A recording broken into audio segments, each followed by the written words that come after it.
Comment vraiment na santé moko boye nzoto na biso mibali oya ngai mobali donc était le maraté était le marasu titre de Nazarata na petite teke ona mona ta mwana mwasi donc ngana commandé contre bana basi moni les gars journalistes bablo mususu eza nyonso ezaka bapasi na banzala omoni songa pena na sala sacrifice oyo na sali ya buzoba sa mokilo so eza pour na nzambe mokete na boete to sait ba musique ya buzoba leader on a zaki na mission nous sommes déjà des sacrifices parce que ce qu'on a déjà sacrifié qui est déjà mort. Comment tu vas manger ce qui est déjà voilà pourquoi je demande mon frère parce que yo zana nous et bembete mais sauf aux zana nous offrande mais ce que au long niveau il y a offrande ou atteindre niveau il y a sacrifice si tu atteins seulement niveau du sacrifice on ne peut plus te toucher parce que c'est qui na koma ki lokola na loba na mukuse lokola mwasi ya ndeko ya camarade na ngai bon ezaki spirituellement parce que nzamba salinga ngolo so nzambe te na ebité so na mususu pour na tamboli partout koluka même ba solution na tamboli partout koluka solution na koti babonganga bakisi bon bango bazalaka mingi na ko flatenga na kokosanga na passé même na hôpital combien de fois na so solution mo côté pour le problème nous ça qui na mo ça la bref faut que ça soit lumière problème na zaki na ngo zaki boy tellement tozaka ko tambola na ndeko to koma ki famille tozaki ko lia na ye ko tambola na ye ko sa na surtout na ye oui ndeko na ngai bon vu que ndeko azalaki na ba makamna ye ba musicien voix ngai nazalaka kolanda ye comme ndeko na ngai na soutenir ye na makambo ni ka kezalaka et yaki ko arriver que ndeko asa elanga nyonso ti muni ya ando pesa nga nyonso nga ndo singa donc talaka netika mwasi na mobali na simana nga mobali vous senti ba makila kotanga ba mai donc vu que to bandaki ko passer na ye batawa na utu bande ko sala na ikumele nga lokola ikumela kinga lokola aksi vu que to bande ko bimana e lokwa mwasi na mobali et ikumele nga lokola aksi na kome ko sala ngo même partout na bande ko belé o ba la nanga pe bayebi bazolanda nga super leader bi foboke poto oza voyage à monene boko récit ma on peut go fungwa ne leader ko bisanga bité il faut na bimalayo iyo po luka mutumo bimalaye faut préciser ba que la bimana lo moi non moi c'est na mobali donc akomsanga PD ngape la télé que non zo il faut qu'on a ça là ngokaka. Merci na confiance, merci na fidélité aux alliés qui continuent à accorder biso. Pour toi yali boso na bino partout dans le monde entier, tout le bino évangile. Je vous signale, vous avez déjà na katia avion bientôt, vous allez décoller pour na émission na biso. Merci et na abonné. Yo posa na abonné na biso te Weli Sambangu. Zala membre na biso, pourtant nous surtout partager l'émission na biso, tout publier.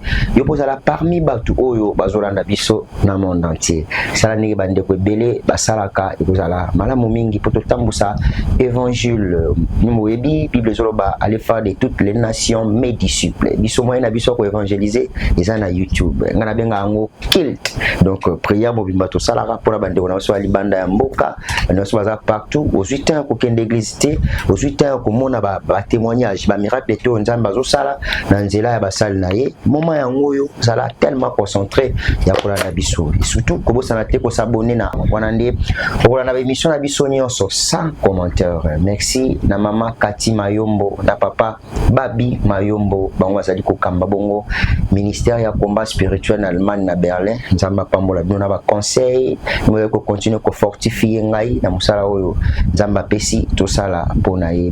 Merci na mama Maria Esther depuis Belgique mama merci na ba conseil na yo papa Bernard Pereira merci na ba conseil na yo mama Marquis Bernard Amakese et Longona Mobalnae et Nzambe a continué à battre la bino toujours toujours musala pour na ko sepelisa batuti pour na ko créer polémique to ba base te na nzela ya YouTube mais pour na ko mema évangile pe ko cadrer bato bazali na nzela ya molili. Merci monsieur Chico Samuel boybike émission to présenter toujours avec un grand homme dédié na minga kai docteur de la parole mutwaro bakakitoko kolandisa mama roba Nzambe zali bongo apôtre Paul Luboya na biki bomesana na ye bino bokoma apôtre Teaka bien alobaka bien Isaka Ngolu na ye pa na ina pesa mbote l'homme de Dieu bon Malamu makasi tonton nana Nzamba bateli souci. Amen. Nous bénissons vraiment le Seigneur. Amen.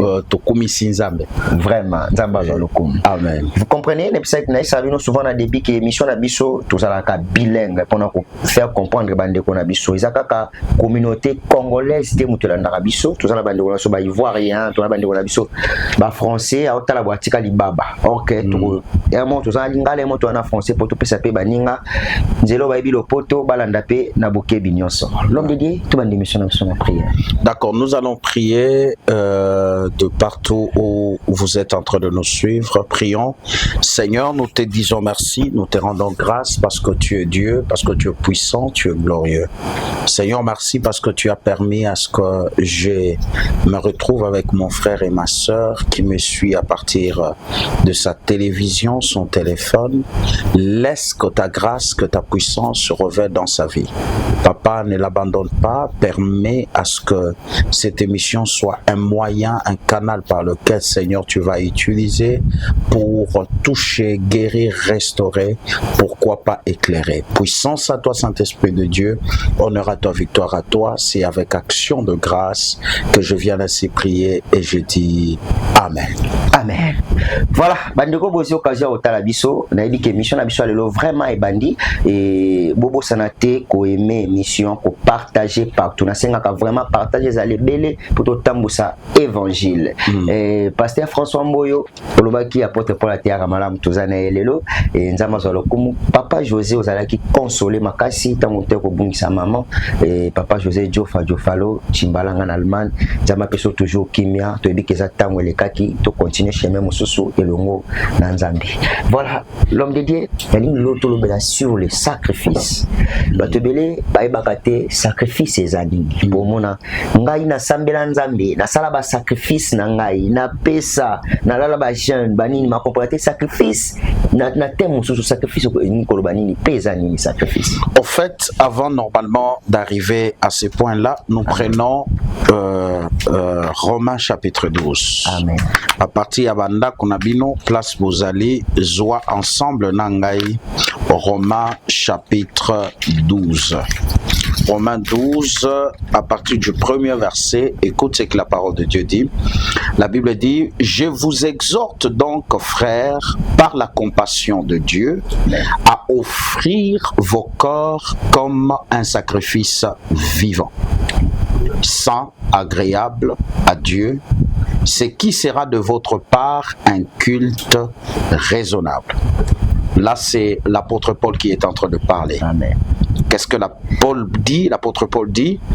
Mais bien aimé, il nous dit qu'il nous exhorte en tant que frères par la compassion du Christ à offrir nos corps comme un sacrifice vivant. Il y a deux choses qui m'intéressent ici. Le premier, c'est l'offrande. Okay. L'offrande, c'est quoi? Pour toi qui es en train de me suivre, l'offrande, mes bien-aimés, c'est ce qu'une personne donne à Dieu par sa propre volonté. Amen. Voilà pourquoi nous parlons de l'offrande volontaire. C'est-à-dire l'offrande, c'est quelque chose qu'on n'exige pas à une personne de donner. L'offrande, c'est quelque chose qu'on donne à Dieu librement. D'ailleurs, la Bible exige que nous devons offrir à l'Éternel avec joie. Vous comprenez? Amen. On ne doit pas murmurer lorsque nous donnons notre offrande à Dieu. Très bien. tu as parlé du sacrifice. C'est-à-dire le sacrifice maintenant c'est quoi? Le sacrifice c'est quelque chose que nous donnons à Dieu, non pas par notre volonté. C'est-à-dire dans le domaine du sacrifice, c'est-à-dire Dieu peut nous imposer. C'est-à-dire de donner un sacrifice comme le Seigneur l'avait fait avec qui? Avec Abraham. Amen. Lorsque Dieu a demandé à Abraham de donner Isaac comme un sacrifice, c'est-à-dire Dieu n'a pas regardé les années qu'avait connu Abraham de sa souffrance. Dieu n'a pas regardé les années de la souffrance d'Abraham. Mais Dieu a demandé à Abraham le sacrifice, de donner Isaac. Qui veut dire, un sacrifice, c'est pas quelque chose que toi tu as préparé. Un sacrifice, c'est pas quelque chose que tu donnes à Dieu d'une manière volontaire. Mais un sacrifice, c'est quelque chose que tu donnes à Dieu pour obéir soit à l'orientation divine ou soit à un principe. Vous comprenez? Alors voilà pourquoi plusieurs personnes confondent, tonton Nana, l'offrande avec le sacrifice. Vous comprenez? Parce que le mot sacrifice vient du mot sacrifier. Vous comprenez? C'est-à-dire le mot sacrifice, c'est-à-dire veut dire en d'autres termes quelque chose que tu dois tuer. En d'autres termes, quelque chose que tu dois perdre. Quelque chose que tu donnes à Dieu dans l'objectif de faire quoi? De perdre. Et le mot sacrifice, c'est pas quelque chose qu'on donne à Dieu d'une manière très simple.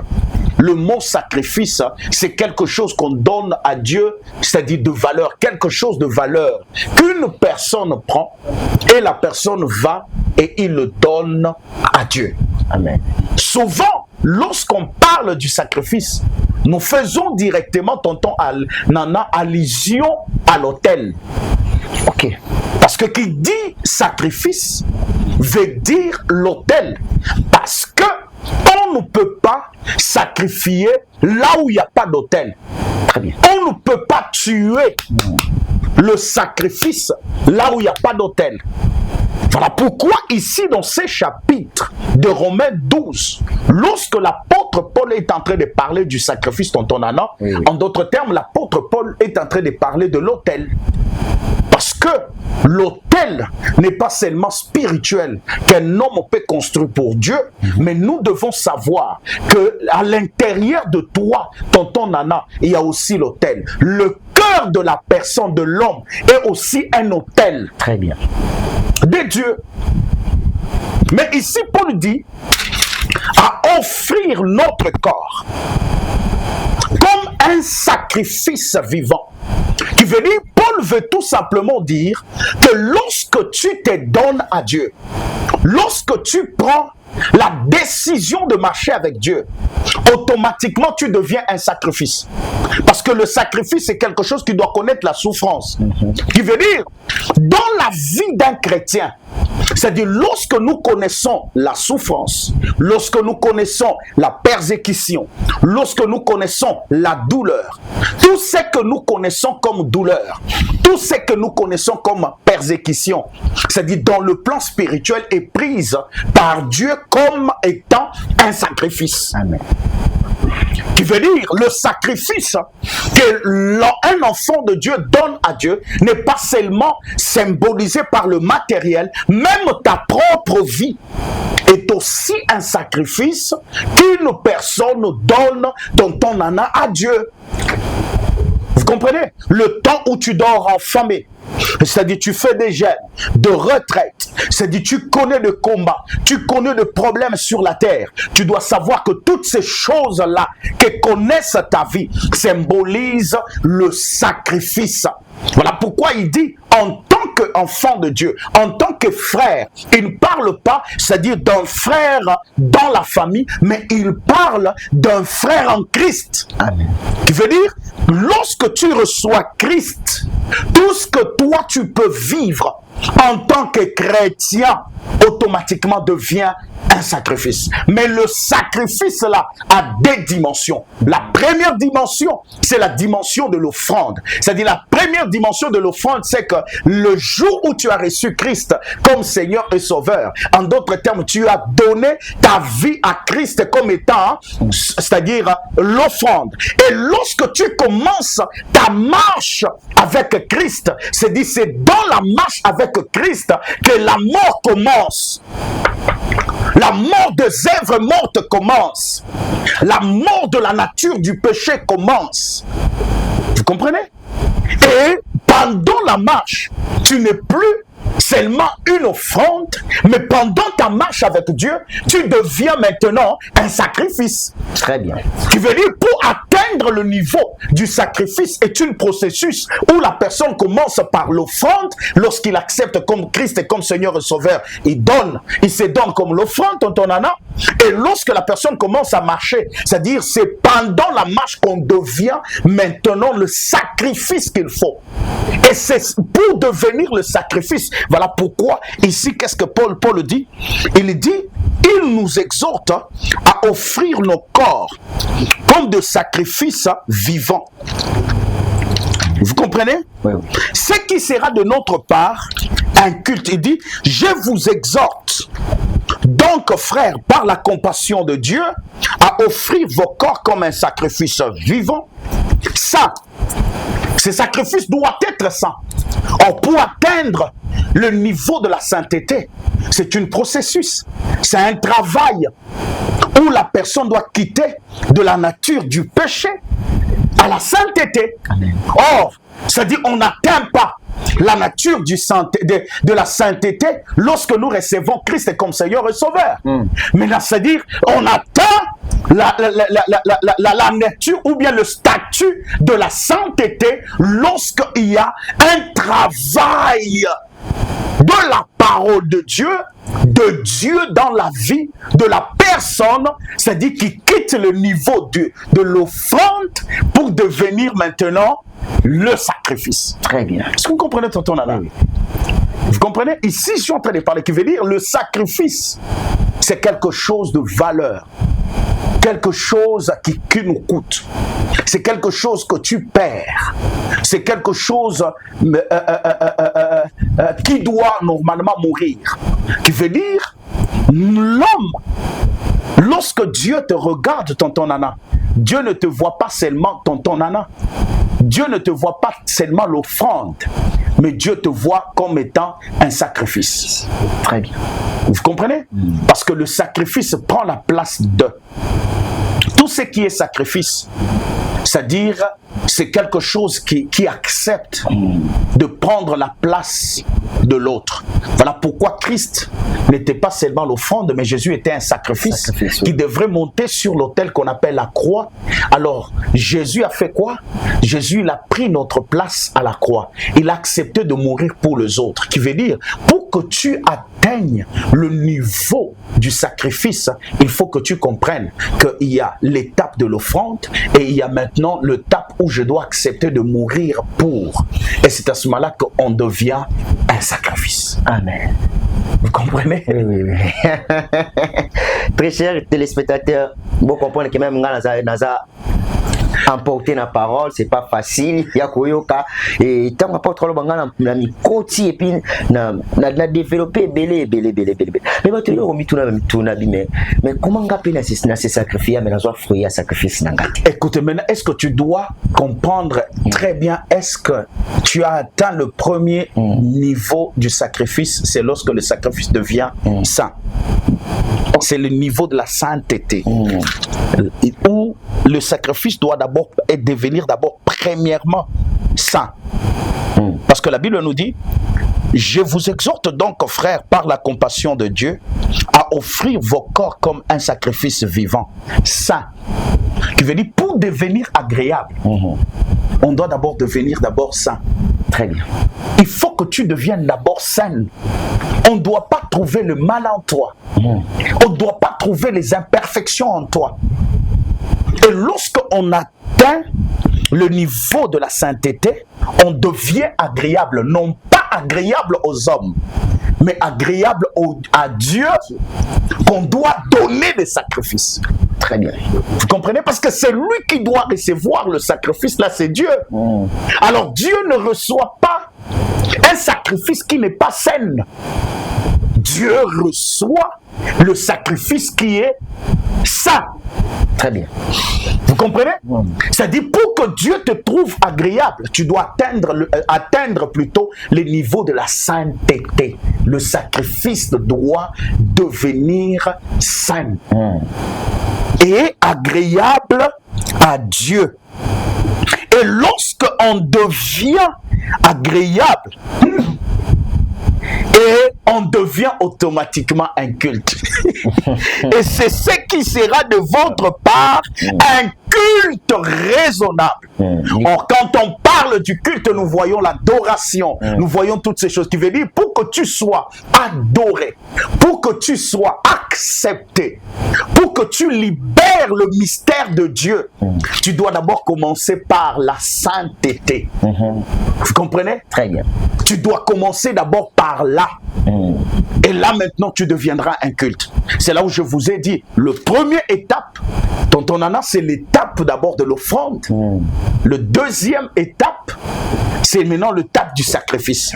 On ne devient pas un sacrifice si on ne commence pas d'abord par devenir une offrande. Qui veut dire, on doit d'abord s'offrir, c'est donner soi-même à Dieu.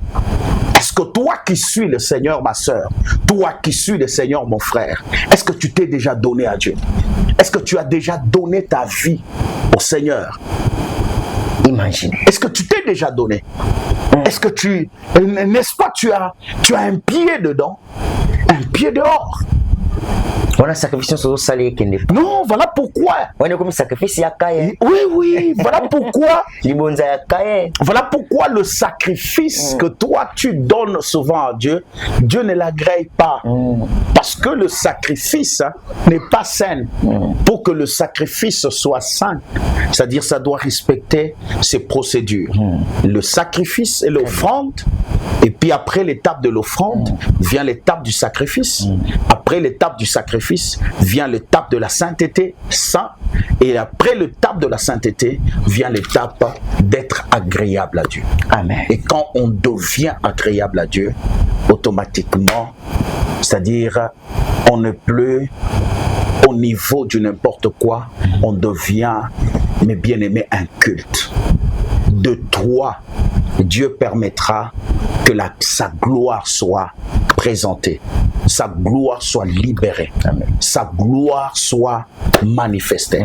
Alors voilà pourquoi je vais te dire, mes bien-aimés, le monde que nous sommes, c'est un monde de sacrifice. Et c'est un monde des autels.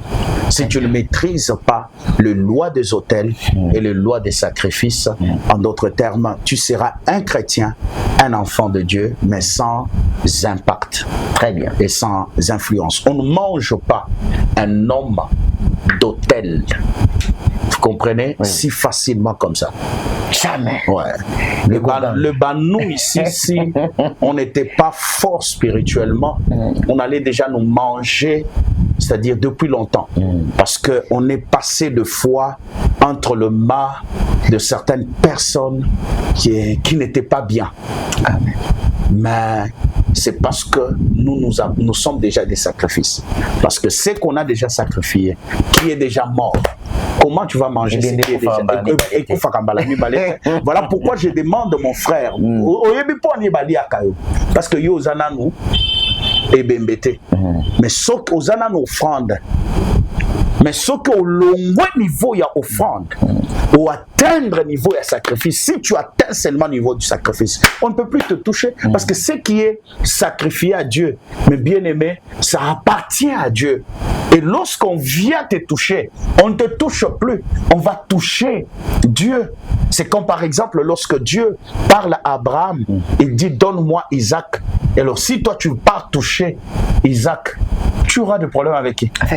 Avec Dieu. Parce que malgré Isaac n'était pas mort sur l'autel, mais Isaac continuait à vivre. Mais dans le plan spirituel, Isaac était déjà mort.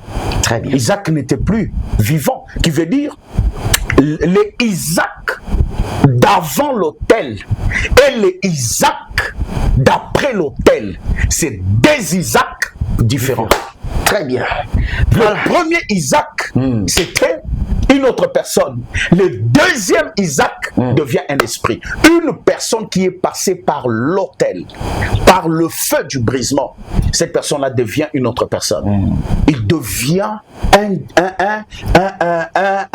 une machine spirituelle de Dieu. Que le Seigneur vous bénisse. Voilà, je pense que vous avez réussi la réponse par rapport à la question na bino bomitunaka et ngande comment bien na poto episinga tonton nana nazo bela na benga basanze babondela pona nga babondela pona na obikati na suka na binga na pesa na tinda banini na ba église na pesa ba kiti na tinda ba groupe na sunga batu na bambandaka. Est-ce que sacrifice yango yaki agréable yaki likabo pesa ki lokola ya kaya pesa ki eza na mo sacrifice. Est-ce que ba norme ya sacrifice yaki yango ozwa ki ya ndenge nini est-ce que zaki sanctifié comme saint? Vraiment c'est tellement important. L'homme de Dieu na linto ke sou sikate po toza na bandeko oyo tovandisaki wana na mopanzi par rapport ya makambo oyo nzambe asalelaki bango. Amen. So tokoki kokocha bango toswana bango ensemble bana nzambe bayoka tobengi tosengi na tonto exaucé akotela biso bandeko notre réal kotela biso bandeko bakota na plateau. En plus donc bazokota bozala tellement attentif na linga mingi bémission na biso bolanda yango en famille. Ozana bana ozana papa ozana même na musala zo ba travailleur na yo même na ya pause bolanda émission eza pona ko édifier bino pe pona ko mema bino na délivrance. Voilà rapidement tokoti bandeko na biso.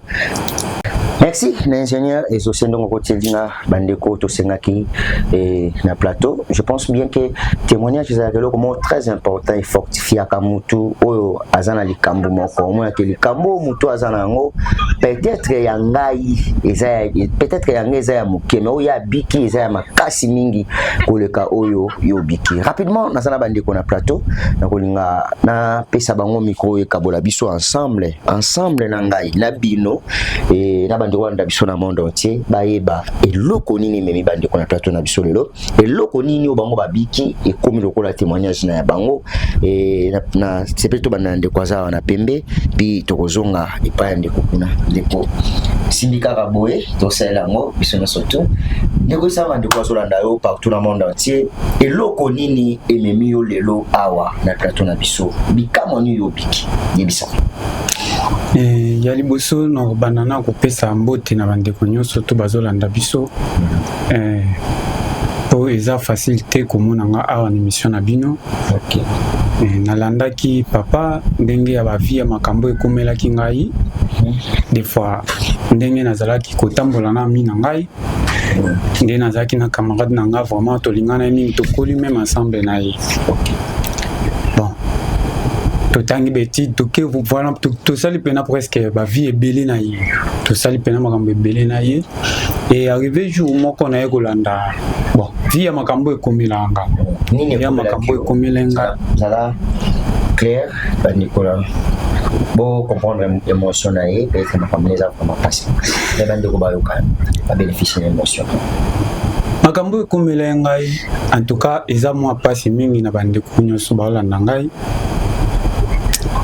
pona biso ba jeune makambo ekomelenga soki na ko expliquer bino na moi tamuke ponde ko pa ko expliquer bino à part na bon na koma ki lokola na loba na mupuse lokola mwasi ya ndeko ya camarade na ngai bon ezaki spirituellement nga na ibaki te na satandaki même na ngote et arrivaki ke na landaki apôtre Léopold na télévision na YouTube alikanaka tout partout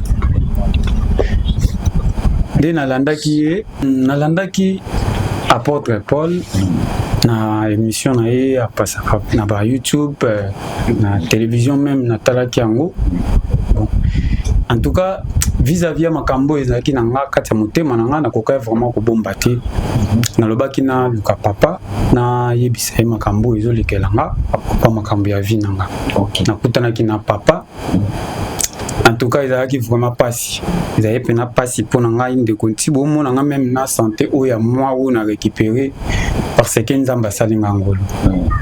Ceux qui nous embêtaient, nous habité sur une pour nous tamboli partout, qu'on a même pas solution.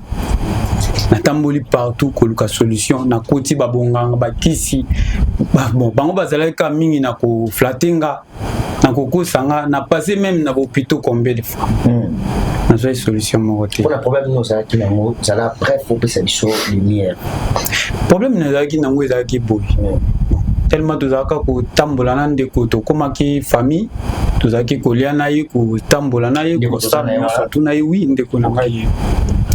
Bon, vu que ndeko azalaki na ba makamna ba musicien voix. Ngai nazalaka kolanda comme ndeko na nga na soutenir ye na makambu ni ka kezalaka.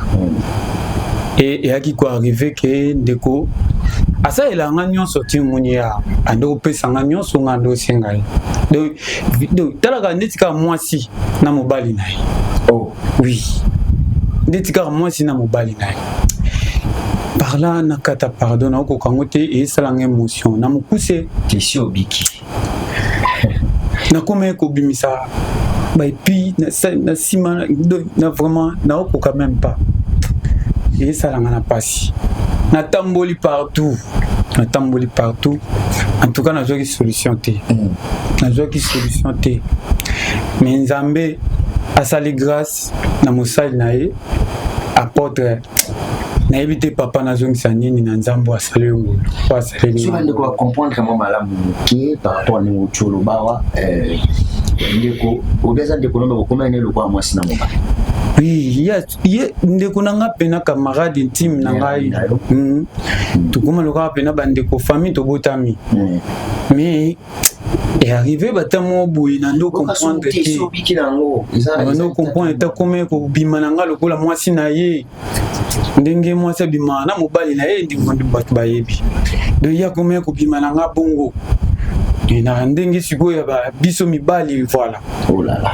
Donc il bane ko salanga même pas si mais na bane ko comprendre te na bane ko yeba te par là na za wapi na sa mamnini en tout cas nazaki vraiment na c'est ko comprendre l'autre à nous comprendre peine l'autre quand le papa na sa ban vote pour tout soin ndeko oui frère parce qu'ils sont vraiment idée il y a makambo et même qui est pas ça na nzambe clair. Bon conséquence o ememingai et pas apôtre Paul ezaki ba makambo na comme ko vivre ba maladie na comme ko se sentir libumu nanga munini to no sentir libumu nanga neti ba tolo ba maladie o ba benga ka supe ba na ebiti ba maladie mo soit binini na sima nanga mobali na sentir ba makila kotanga ba mai donc vu que to bandaki ko passer na ye batawa na utu bande ko sala na ikumele nga lokola ikumela kinga lokola accès bande ko bimana lokwa mwasi vike to bande ko bimana lokwa mwasi na mobali et ikumele nga lokola accès na kome ko sala ngo même partout na bande ko belé o baola nanga pe bayebi bazola nanga siko et ikumele nga lokola habitude to na komisa ke ngo lokola eloko nanga moko boye na komi ko jouer na ngo comme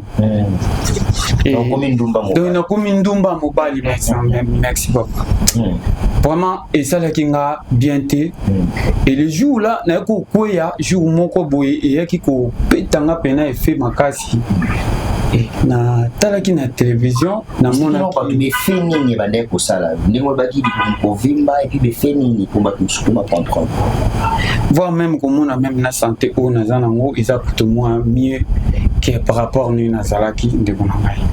Donc il n'a comme vraiment na santé moko boye nzoto na biso mibali o yangai mobali donc était le maraté il était le marasu titre de Nazarata na petite teke ona mona ta mwana mwasi donc ngana commandé contre bana basi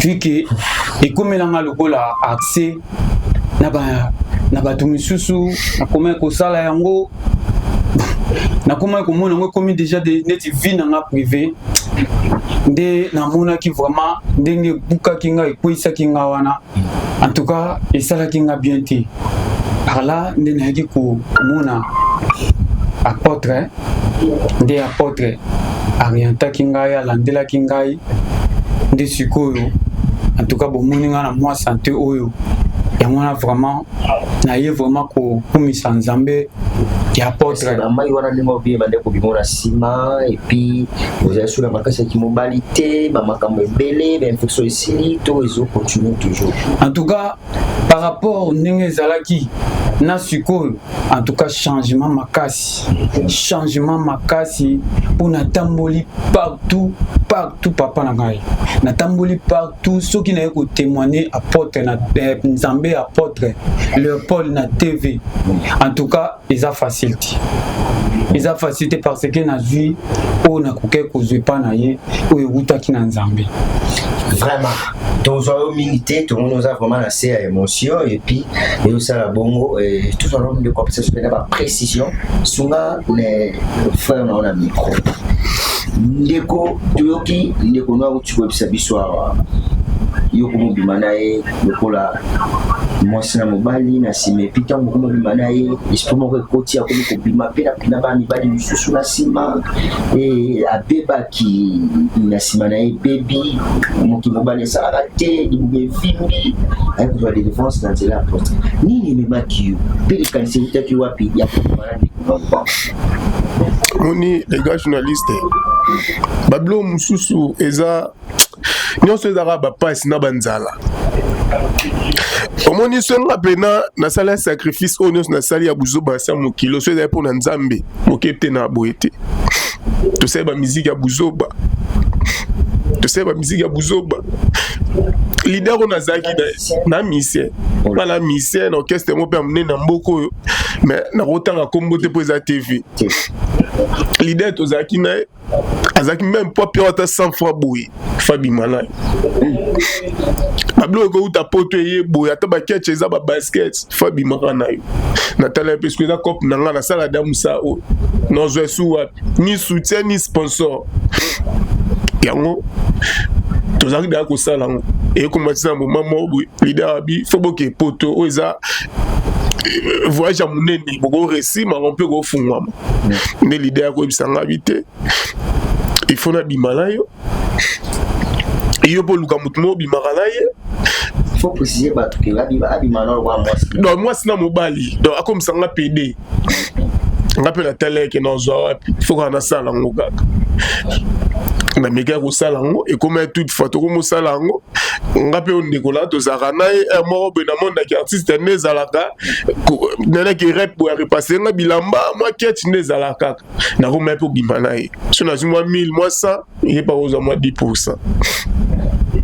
Nde siko esalaki nakobima ndeko na nga mpe nayebala nga te voyage yango balaka ye biso nakenda ngo mpe te bakenda nga na rata na comprendre ndeko na nga na vai na ndako babengo te ya na émission moko boye na ville afo ya fo toleka tolobela mambo orchestre nakutana bato moko boye il faut boya ye mpe nazalaki nga koya na ye boye nayebi déjà apôtre nataki da na tv ateyaka bato nga kuna bangi na comment yo komemanga bisika boye yo ebisinga de mission il faut na kosolo te nga nabengi yo naza da bureau na oyaka eloko eza te na evani mpe wana apôtre 25 andotuna ngai nde koloba vérité nini oyo osala na ndeko na wangani ata 3 fois si apôtre eloba vérité te oza kobima na ndeko na yo nde oza wana deja na ye ya babiloko bosali opesi da nzambe kanda eza pami babiloko nzambe alingaka te donc nde eza wana soki yo wangani oleka ku 4 jours te fo bokota mabele natali kokufa esimba te yango naye koloba vérité pa pote ke naza kobima lider na ngai nde esalaki nabima mpe na ndeko na nga mpo nga mpe naluka moye na récit nde apôtre asambela biso nde esenga elona ya napesa témoignage na bandeko to baolanda biso basaka babuzoba oyo batika eza ntina moko te motu tu na mokili atokufa tosala nini biso tu toaka mposa tokelola yango moi nataliki na motu lelo nakorene nakosala mabe keke swa nde nini so lobi na ngai kozala wapi yanaki nasenga nzambe pardon nasenga bandeko oyo baolanda biso na tv bapardon eza erreur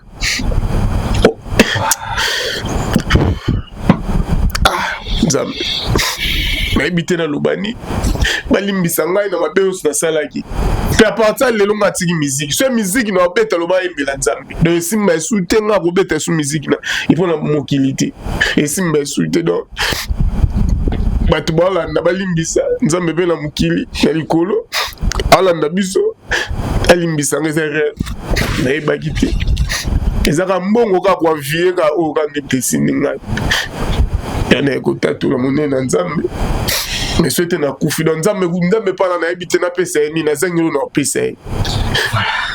Merci. Epesi nga moment émotion moko bandeko baondima te donc dédié koyoka témoignage ya bandeko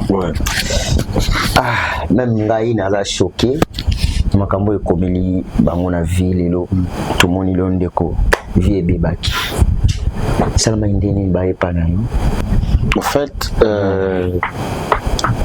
na yamba qui appelle et puis namoni babengenga comme on nous appelle chaque jour par ndeko azalaki maladie na ebsinga apôtre naza maladie okoki kosamba elanga. Alors tango abandaki koyebisanga, c'est comme ça que le Seigneur m'a dit que problème azanango eza problème eza spirituel et problème wana et yé à travers porte moko spirituel yé moko afongolaki à travers makambo moko asalaki. C'est comme ça que naebisaki na téléphone. Alors Jacques bon ya kokuta nanga na pesa ki adresse ya place bureau ezali ayaki awa na yambi. C'est comme ça que naebisaki nanu abomba kiango banda koyoka soni ya kobimisa yango. C'est à travers na grâce prophétique nde aye ko expliquer biso clairement likambo ezanini. Et tango a expliqué biso, c'est comme ça que na sambé la qui. Je l'ai amené d'abord à la repentance. Après la repentance, c'est comme ça que je priais pour naïe et on continue avec de prières. Et puis après, quelques temps après, tango moni moi changement et bani komi manifesté parce que na imsa qui tika baki si tika nyonso. Somba juste bouteille à huile d'olive, yelanga na mungwa selon ba orientation au nzamba pesa kinga na sambedi di biloko wana et puis na ibisa que utilise comme ça tango ke amoni. C'est comme ça que ayaki komona nga lisusu na kosolola. C'est comme ça que na sengaki amemelanga ndeko na ye tango amemelinga ndeko na ye. C'était pas facile même jour ango nazo kumisa nzambe parce que le Seigneur l'a touché à travers Yemoko, Zamba touché les sous ndeko na ye. C'est pour dire que mes bien-aimés dans le Seigneur, quoi servira-t-il à un homme de gagner le monde et les derniers jours il perd son âme? Ce n'est pas important. Ils en ont jeune belé, ils en ont tout belé, ils en ont vie à homosexualité, et tout belé, ils en ont problème na vie à lesbianisme. Alors il faut bolongwa na kati ya bebiloko wana. Et ça juste Satana azo utiliser na ko détruire ba étoile na bino.